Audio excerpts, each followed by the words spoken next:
제가 말씀을 묵독하겠습니다. 오늘 우리에게 주신 하나님의 말씀은 사도행전 7장 41절로 43절에 있는 말씀입니다. 사도행전 7장 41절로 43절입니다. 제가 묵독합니다. 그때 그들이 송아지를 만들어 그 우상 앞에 제사하며 자기 손으로 만든 것을 기뻐하더니 하나님이 외면하사 그들을 그 하늘의 군대 섬기는 일에 버려두셨으니 이는 선지자의 책에 기록된 바 이스라엘의 집이여 너희가 광야에서 40년간 희생과 제물을 내게 드린 일이 있었느냐. 몰록의 장막과 신 레판의 별을 받들었으며 이것은 너희가 절하고자 하여 만든 형상이로다. 내가 너희를 바벨론 밖으로 옮기리라 함과 같으니라. 아멘. 우리 앞뒤 옆사람과 이렇게 인사해보겠습니다. 광야 같은 인생 주님과 함께 살아갑시다. 현장 예배는 눈으로만, 그리고요 또 온라인 예배 드리신 분 크게 해주셔도 될 것 같습니다. 한번 인사해 보겠습니다. 광야 같은 인생을 주님과 함께 걸어갑시다. 예. 이 코로나 그 바이러스 때문에 예배를 드리려면 공간을 좀 열어놔야 됩니다. 환기가 돼야 되기 때문에 저쪽에 열어놨습니다. 그리고 또 아동부가 예배를 이제 드리기 시작하는데 참 많이 걱정은 돼요. 걱정은 되는데 그래서 열어놓고 예배를 드릴 수밖에 없습니다. 그래서 시끄러운 것도 좀 서로 간에 이해를 해주시고 예배에 집중해 주셨으면 좋을 것 같습니다. 그래서 교회가 이제 앞으로 큰 문제는 이 코로나19의 그 큰 문제가 뭐냐면 이제 에어컨 사용법입니다. 여름달에 이제 겨울에 또 이제 발생되는 온풍기를 어떻게 사용해야 되나, 이제 이것이 가장 큰 문제로 이제 다가오게 되어질 것 같은데요. 그리고 하여튼 은혜가 좀 덥더라도 좀 참아주시고요. 선풍기도 아마 밑바닥으로 키워야 될 것 같아요. 공중으로 하는 게 아니라 밑에서만 아마 해야 될 것 같고, 에어컨도 위로 천장으로 가서 해야 되지 않을까, 여러 가지 생각들이 있는데요. 여러분들 기도하여 주시고요. 또 에어컨과 온풍기를 킬래도 실내를 3분의 1을 열어놓고 하라고 공고사항이 있습니다. 그걸 지키려고 하니까 여러분들 꼭 기억하시고 덥더라도 춥더라도 양해를 부탁드리겠습니다. 자, 우리는 매주일마다 사도행전을 통해서 은혜를 받고 있습니다. 예수님이 승천하신 뒤에 남겨진 제자들이 어떻게 사역하고 복음을 전했는지를 기록하고 있습니다. 우리는 이 사도행전을 통해서 제자인 우리도 어떻게 이 세상을 살아가야 되는지를 깨닫는 귀한 시간들이 되기를 간절히 원합니다. 최근 재난안전대책본부가 4월 16일 날 한 가지 운동을 하자고 이야기했고 지금도 진행되고 있습니다. 무슨 운동이죠? 이게 뭐죠? 덕분에 챌린지라는 거 들어보셨죠, 여러분들? 의료진 덕분에 우리가 코로나를 잘 이길 수 있다. 또 자가격리자 덕분에 우리가 전파되지 않는 이런 어떤 감사의 마음들을 전하는 이런 챌린지를 하고 있다는 것입니다. 즉 코로나 극복을 위해서 체이스 사투를 거르는 의료진의 헌신과 노고에 감사와 응원의 마음을 전달하는 국민 참여 응원 릴레이 캠페인입니다. 제가 덕분에 캠페인을 하고 다른 사람을 지목하면 그 사람도 덕분에 챌린지를 하고 다른 사람을 지목함으로 말미암아 국민 모두가 참여하는 응원 릴레이 캠페인입니다. 그렇습니다. 저는 이 캠페인을 보면서 느낀 것이 있습니다. 무엇이냐면 광야 같은 인생을 살아가면서도 누군가에게 감사하는 마음을 표현할 수 있는 것, 알게 모르게 보람을 느꼈다는 거죠. 그리고 이 땅도 아직도 힘들고 어렵지만 살만한 세상이구나 라는 것은 뭐합니까? 느끼게 되어진다라는 사실입니다. 그렇습니다. 누군가에게 감사할 수 있다는 것, 정말로 행복한 일이라는 것입니다. 근데요, 광야 같은 인생을 살아가는 우리들의 입술을 살펴보면, 제 입술을 먼저 살펴보면 감사보다는 원망과 불평과 뭔가 좀 불만 가득한 모습으로 살아갈 때가 너무나 더 많음을 발견하게 되어집니다. 그것이 우리들의 모습이라는 거죠. 오늘 이스라엘 백성들도 그렇다는 것입니다. 스데반의 이스라엘 백성들이 광야를 지나면서 하나님께 철저히 순종한 것이 아니라 철저하게 뭐했다? 불순종했다고 얘기합니다.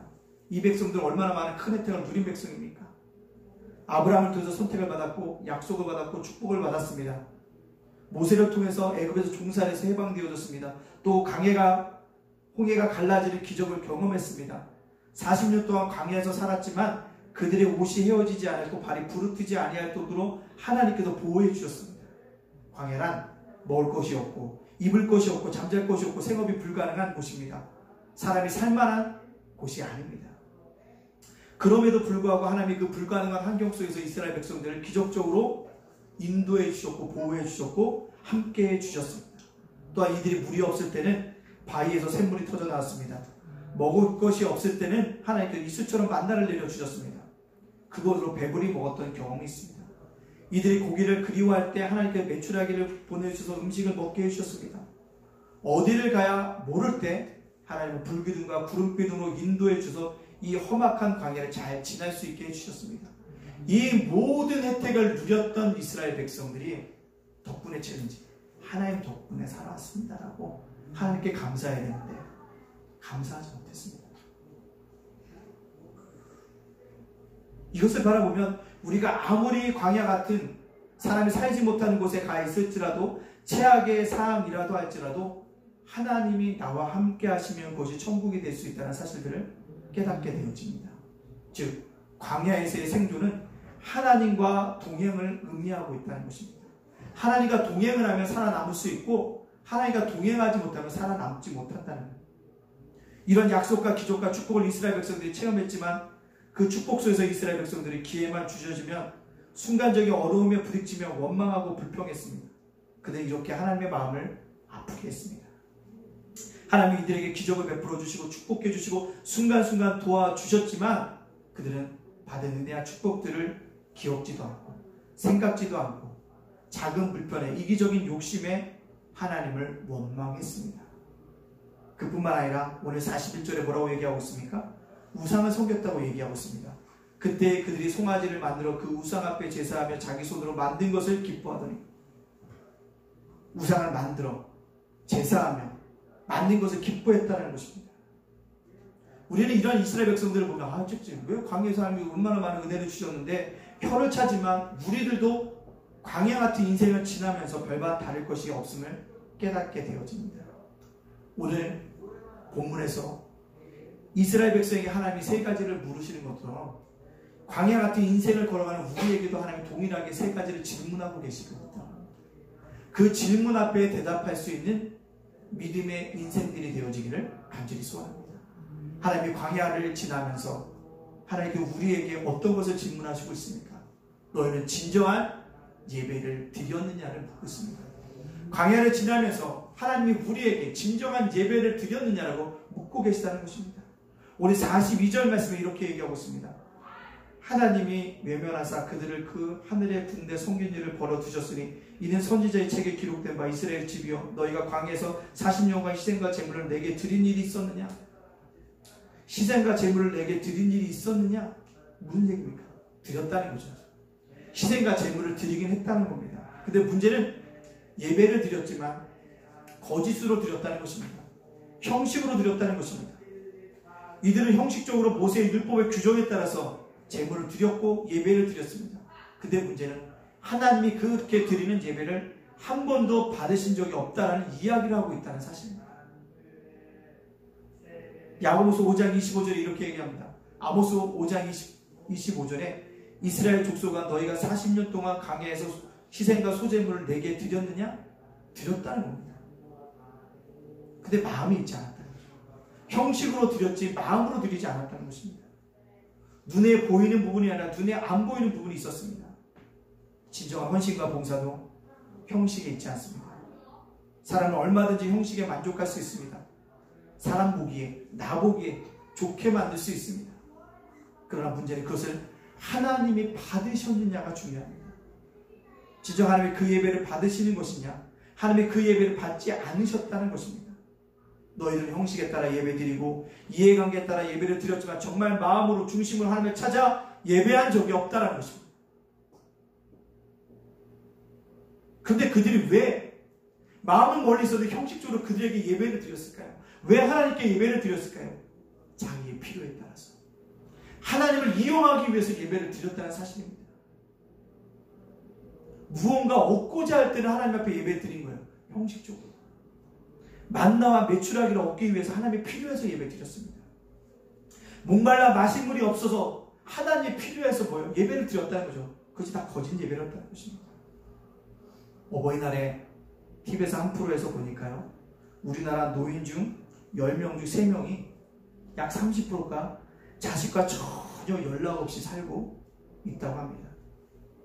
근데 그때 어떤 할머니가 인터뷰하는 그 내용이 있었는데 그 할머니가 이런 얘기를 해요.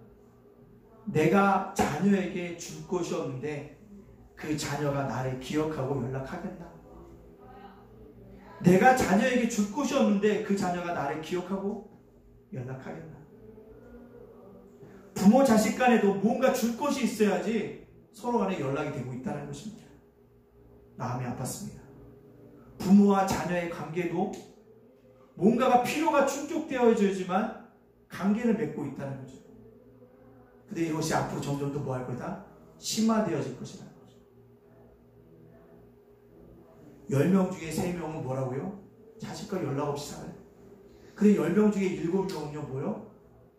전혀 자녀들과의 뭐요?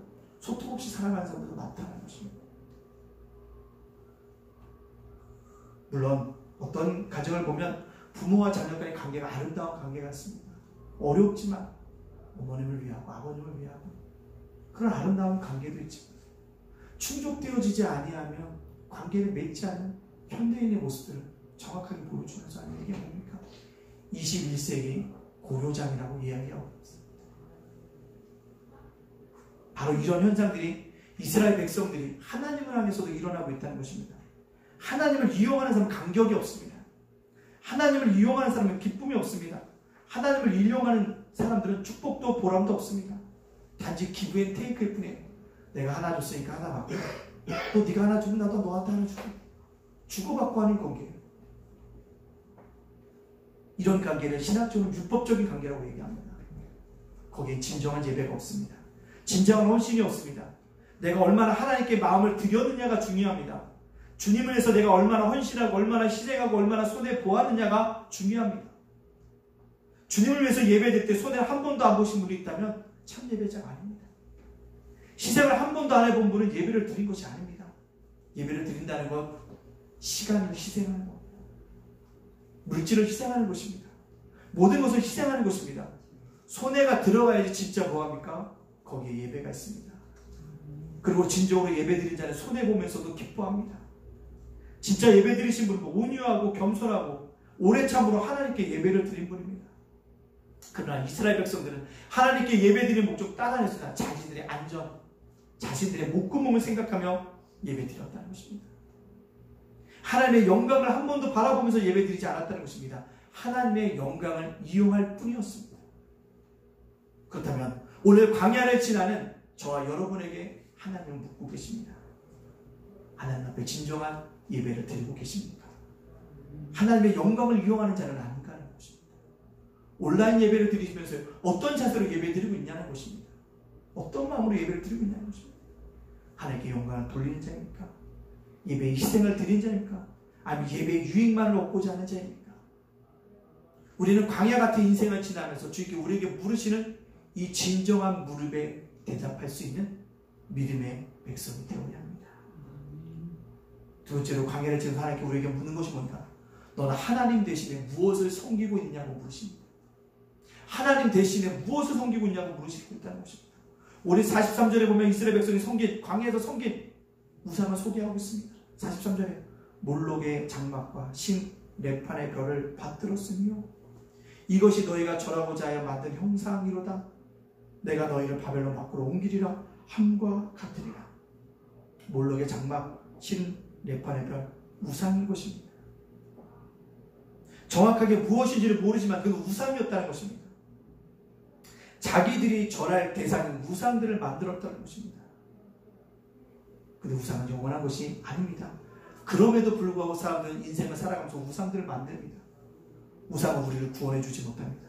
그러나 사람들은 우상을 계속해서 만들어갑니다. 하나님을 대신하여 그것을 섬기려고 합니다. 하나님이 없는 사람, 하나님을 경외하지 않는 사람은 반드시 우상을 만들게 되어 있습니다. 교회를 적당히 다니는 사람들, 교회 왔다 갔다 하는 사람들 예배 드리면서 자기의 우상을 다 하나씩 가지고 있습니다. 참 하나님을 섬기지 못하면 우상이 하나씩 있기만 합니다. 하나님이 없으면 누가 우상입니까? 자기 자신이 우상입니다. 누구보다도 자기를 사랑합니다. 자기 자녀, 자기 가족이 우선입니다. 무엇이 우상입니까? 최고의 가치가 우상입니다. 최고의 결정이 우상입니다. 무슨 일을 결정할 때 하나님과 의논하지 않습니다.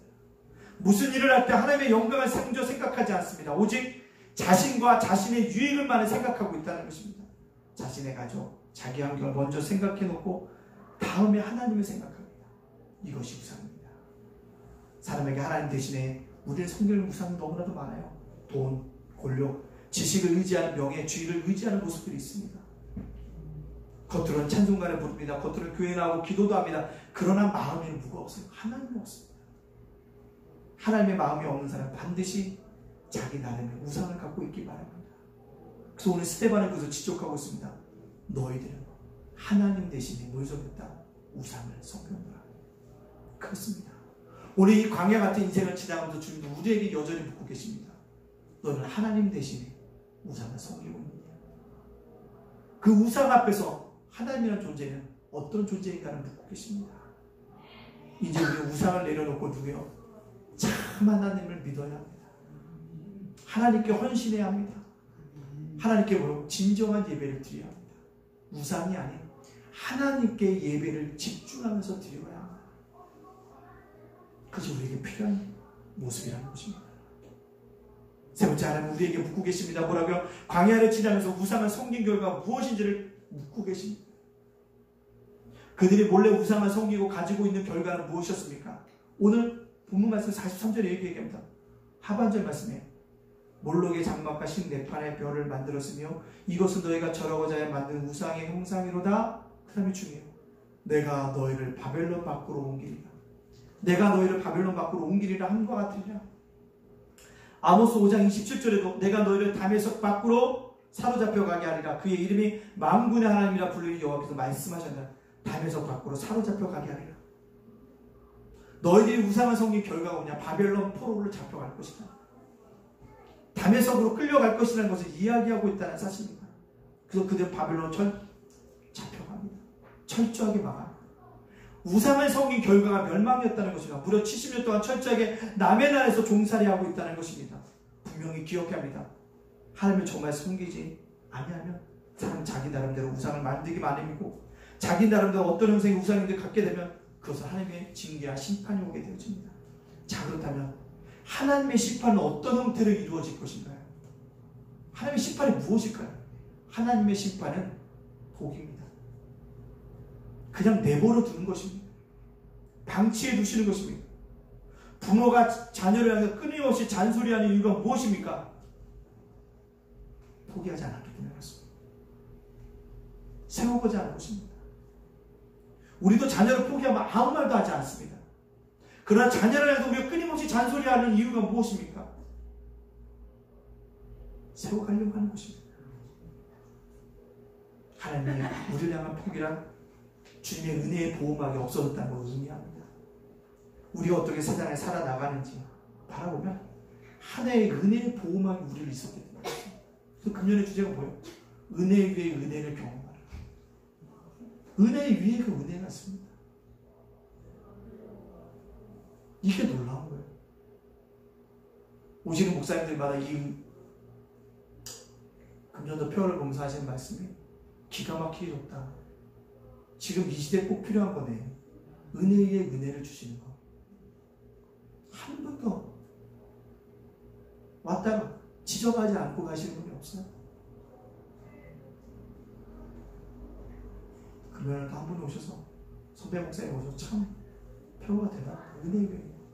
그래 지금 이러한 상황 속에 우리가 은혜 위에 은혜를 강구하게 되면 참 아름답다고 얘기해요.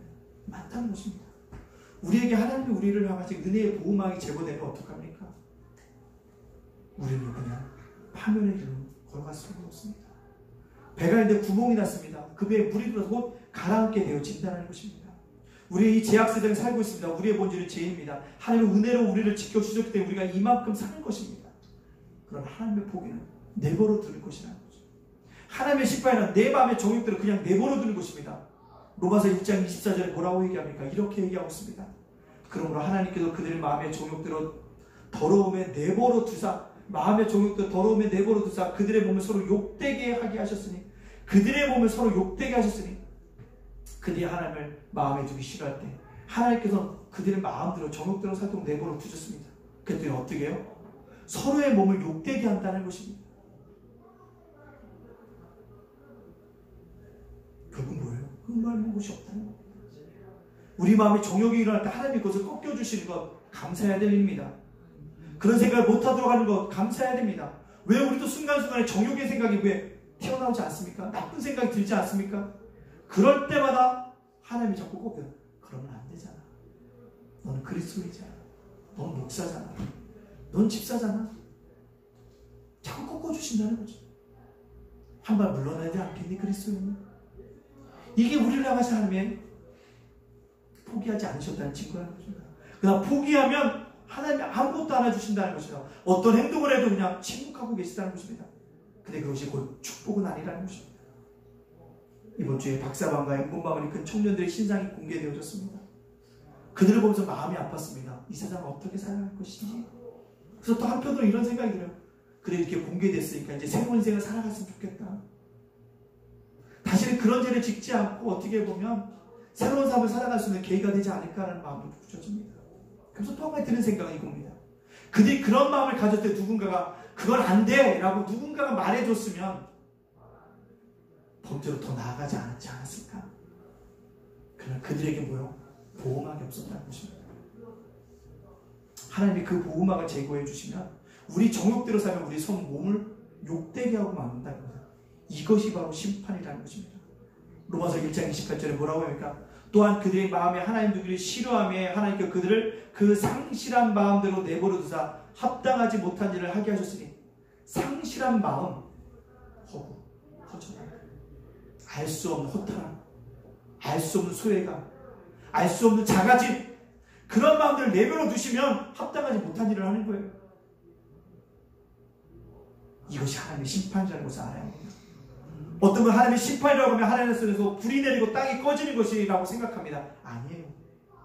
합당한 일을 했음에도 불구하고 내버려 두는 것, 방치하고 포기하는 것, 이것이 하나님의 심판일 수 있다는 거예요. 죄를 지었는데 아무 문제가 없어요. 축복이 아닙니다.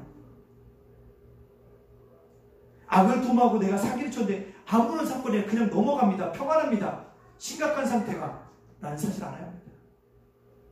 그것은 좋은 것이 아니에요. 죄를 지으면 벌을 받아야 합니다. 이것이 축복이에요. 나쁜 짓 하고 남을 속이면 그 통이 나야 잿가를 튀는 것이 뭐예요? 좋다는 것입니다. 매를 맞을 때는 사랑입니다. 왜요? 매에는 사랑이 있기 때문에 그렇습니다. 그러나 내가 악을 도모하고 있고 아무 일도 일어나지 않고 그것을 저주일 수 있습니다. 일주일에 단 한 번 드린 예배 속에서도 내가 친정으로 주님 만나야 돼. 만나지 못했음에도 불구하고 여전히 내 삶에 아무런 것이 없다고 한다면 그것은 축복이 아니에요. 저주일 수 있습니다. 근데 어떤 사람은 들킴이 이렇게 합니다. 재수가 없어서 걸렸다. 뭔가 슬쩍 넘어가야 되는데 넘어가지 못해 재수가 없었다고 얘기합니다. 그러나 그것은 아니에요. 우리가 어떤 죄를 졌는데 한 번은 넘어갈 수 있습니다. 그것은 누굽니까? 기도 덕분이에요. 죄를 졌는데 슬쩍 넘어간 것은 무서운 것입니다. 근데도 어떤 넘어갈 때가 있어요. 왜요? 누군가가 나를 위해 기도해 준 것입니다. 하나님 우편에 계신 주님이 나를 위해서 기도해 주시면 누군가가 이 예단께서는 윤슬 목사가 여러분을 위해서 기도한 거죠. 누군가가 여러분을 위해서 기도해 준 덕분에 넘어가는 것입니다. 사랑하는 예단가족과 우리가 우상을 섬긴 결과는 하나님의 심판인 것을 깨닫기를 원합니다. 그리고 하나님의 심판은 나를 위한 폭이 내버려 두는 것을 기억합시다. 하나님이 내 삶에 간섭할 때 우리 뭡시다? 감사합시다. 내가 뭔가 불편해집니까? 감사합시다. 내가 이렇게 살면 안 되는데 깨달음 줄 때 감사합시다. 그리고 뭐요? 그 마음대로 움직여야 하는 것입니다. 오늘 스테반이 너희들이 그러한 건데 그 인생이었다는 것을 모아 주 앞에 인정하라는 것입니다. 그러나 이스라엘 백성들이 인정했을까요? 인정하지 않았습니다. 그 인생의 세 가지를 질문하는 스데반을 향해서 돌을 들어 쳐 죽입니다. 여전히 우리들에게도 주님 묻고 계십니다. 광야를 지나서 이 세 가지의 물음 앞에 대답할 수 있는 믿음의 백성이 되어지기를 가질 소원합니다. 우리가 쓰는 표현 중에 눈에 콩깍지가 쓰였다는 표현이 있습니다. 그죠? 한눈에 상대방에게 반해 무조건 좋아지게 된다는 것입니다. 예쁜 것 같지 않은데 눈에 콩깍지가 껴주면 정말 예뻐요. 다른 사람들이 볼 때는 다 허점투성인데 내 눈에 보면 뭔가 콩깍지 해주면 다 좋아 보여요. 그렇죠? 사랑하는 사람 눈에 들어오면 모든 게 다 보입니다. 뭐합니까? 장점만 보입니다. 그리고 뭐예요? 죽기 살기로 살게 되어집니다. 서로 간에 사랑하게 되어집니다. 간년에 시작한 청춘 남녀들의 모습이 이런 것입니다. 근데 문제는 어느 순간에 눈에 있던 뭐가 떨어질 날이 있다고요? 콩깍지가 떨어질 날이 있습니다. 서로 너무 좋아서 결혼까지 했는데 그 전에 보지 못했던 단점들이 보이기 시작하고 남의 떡이 더 커 보이는 현상이 일어납니다. 아, 그때 A가 아니라 B를 선택했어요. B가 사겠어요. 내가 진작 알아봤어야 되는데 내 남편과 내 아내를 저런 인간을 만나서 내가 개고생하네 라는 등등 수많은 후회를 하고 있다는 것입니다. 근데요, 이와 달리 한번 콩깍지에 쓰이면 절대 후회하지 않는 콩깍지가 있습니다. 그 콩깍지가 무엇입니까? 바로 예수 그리스도입니다. 예수 그리스도를 콩깍지에 우리가 끼워 살면 이 광야 같은 인생 속에서도 우리 어떻게 삽니까? 진정한 예배를 드립니다.